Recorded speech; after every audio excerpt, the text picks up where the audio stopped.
Sehat selalu ya teman-teman. Dalam video kali ini saya akan membahas tentang ukuran bibit ikan nila supaya bisa dilakukan panen selama 3 bulan. Pastikan tujuan dari kita membudidayakan sistem bioflok ikan nila itu yang dicari itu kan efisien waktu, kecepatan waktunya dalam melakukan panen, dan hasilnya juga bisa tercapai dengan maksimal. Itu yang diharapkan dari para pembudidaya ikan sistem bioflok, terutama ikan nila. Kalau untuk ukuran bibit ikan nila yang ada di pasaran atau di petani bibit, yang saya tahu itu mulai dari ukuran 4 sampai 6, 5 sampai 7, 6 sampai 8, 7 sampai 9, 10 sampai 12, 9 sampai 11, dan 12 sampai 14. Ukuran-ukuran bibit ikan nila. Jadi berapa ukuran yang diperlukan untuk bibit ikan nila supaya bisa melakukan panen 3 bulan. Itu ukurannya segini teman-teman, 12 sampai 14 cm. Ini bisa dilakukan panen selama 3 bulan, tapi dengan catatan selama melakukan budidaya sistem bioflok jangan sampai melakukan kesalahan. Soalnya kalau melakukan kesalahan pasti harus memperbaiki kolamnya, harus memperbaiki sistem biofloknya. Itu memerlukan waktu, dan dalam karantina ikannya juga harus baik dan benar. Kalau ikan belum sehat benar tapi sudah dimasukkan ke sistem bioflok, itu juga akan menimbulkan masalah, dan itu juga bisa menambah waktu untuk masa panennya. Dan yang terakhir itu sebisa mungkin gunakan bibit yang monosek, itu bisa mempercepat pertumbuhan dan bisa mengurangi tingkat pemijahan liar di dalam kolam sistem biofloknya.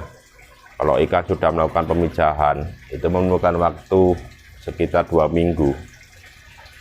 Otomatis kan waktu yang dibutuhkan untuk masa panen juga akan mundur ya teman-teman, atau lebih lama. Bisa mungkin dilakukan hal-hal yang saya sebutkan tadi. Saya yakin pasti selama 3 bulan bisa melakukan masa panen dengan ukuran bobot rata-rata itu 250 gram. Dan untuk bibit 12-14 cm ini itu ada keuntungannya teman-teman.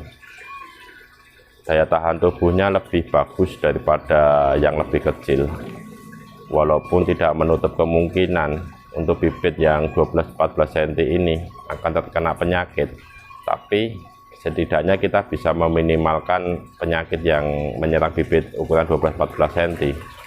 Kalau yang di bawahnya itu lebih rentan terhadap penyakit.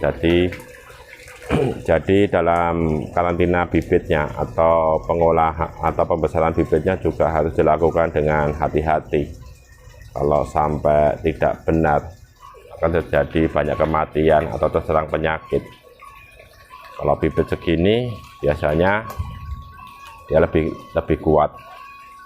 Itu keuntungan kita menggunakan bibit 12-14 cm.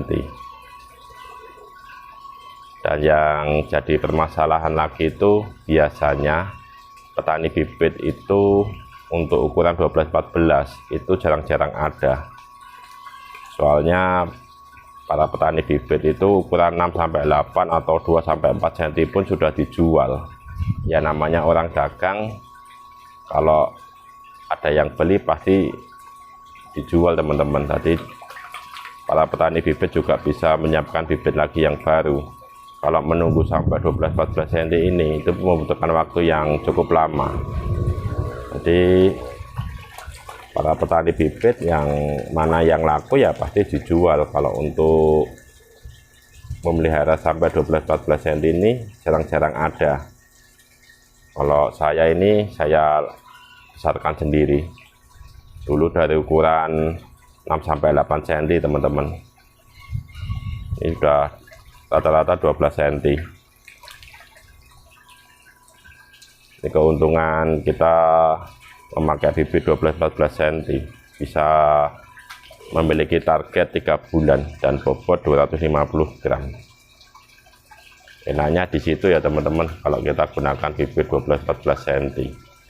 Kalau mungkin teman-teman yang sudah melakukan budidaya sistem bioflok, mau berapapun ukuran bibitnya, saya yakin pasti bisa. Tapi kalau untuk teman-teman yang baru memulai atau pemula, sebaiknya beli bibitnya yang ukuran 12-14 cm ini teman-teman.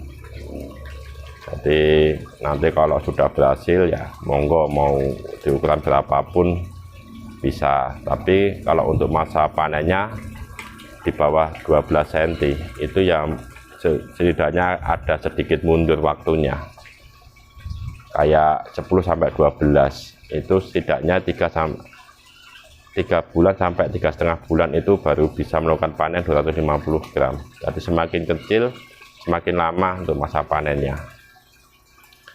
Dan untuk harganya biasanya 12-14 cm ini lebih mahal, walaupun biasanya belinya kita itu per kilo. Jadi kalau 12-14 cm ini kalau 1 kilonya itu paling ada sekitar 40-50. Kalau beli yang 6-8 cm itu mungkin hampir ada 100 ekor. Otomatis kan lebih mahal ya teman-teman untuk mengeluarkan uangnya atau untuk belinya. Tapi keuntungannya itu masa panen lebih cepat. Kalau ada yang bilang 6-8 cm bisa dilakukan panen selama 3 bulan, bisa saja teman-teman, tapi ukuran ikannya juga lebih kecil.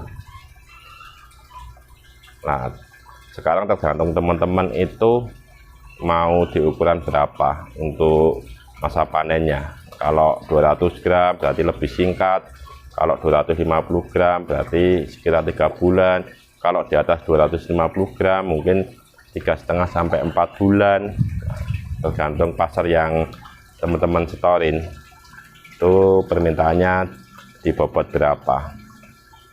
Kalau saya di bobot minimal 250 gram. Jadi masa panen yang saya lakukan untuk bibit 12 cm sampai 14 cm ini tidaknya 3 sampai 3,5 bulan itu baru bisa tercapai minimal 250 gram.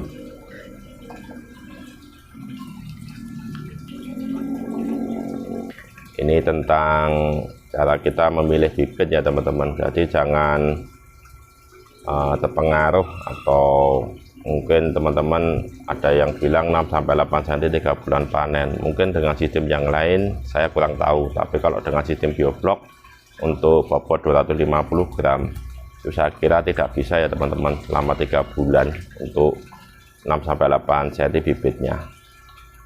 Jadi saya realitas saja apa yang sudah saya lakukan selama ini, dan saya lakukan budidaya sistem bioflok untuk ukuran 12-14 cm ini ya membutuhkan waktu tetap 3 bulan teman-teman untuk masa panen bobot 250 gram rata-rata. Mungkin teman-teman bisa mencoba dulu dengan bibit yang besar ini, atau sering disebut kalau di daerah sini gelondong. Nah, kalau sudah berhasil menguasai sistem biofloknya, menguasai karantina ikannya, itu tinggal teman-teman mau memilih ukuran bibit berapapun ya pasti juga berhasil tuh. Dan ini video singkat saya tentang ukuran bibit ikan nila supaya bisa mencapai panen 3 bulan. Seperti biasa, ada masukan, pertanyaan, silahkan ditulis di kolom komentar. Dan jangan lupa untuk subscribe, like, dan bunyikan tombol loncengnya ya teman-teman.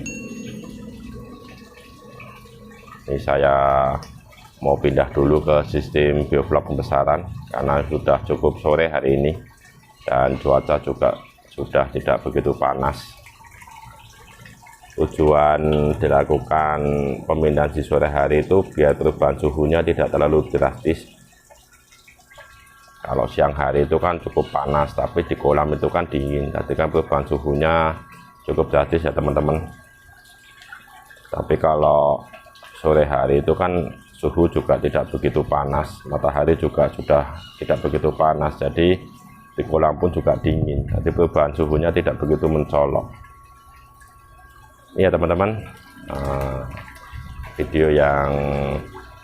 video tentang pemilihan bibit ikan nila.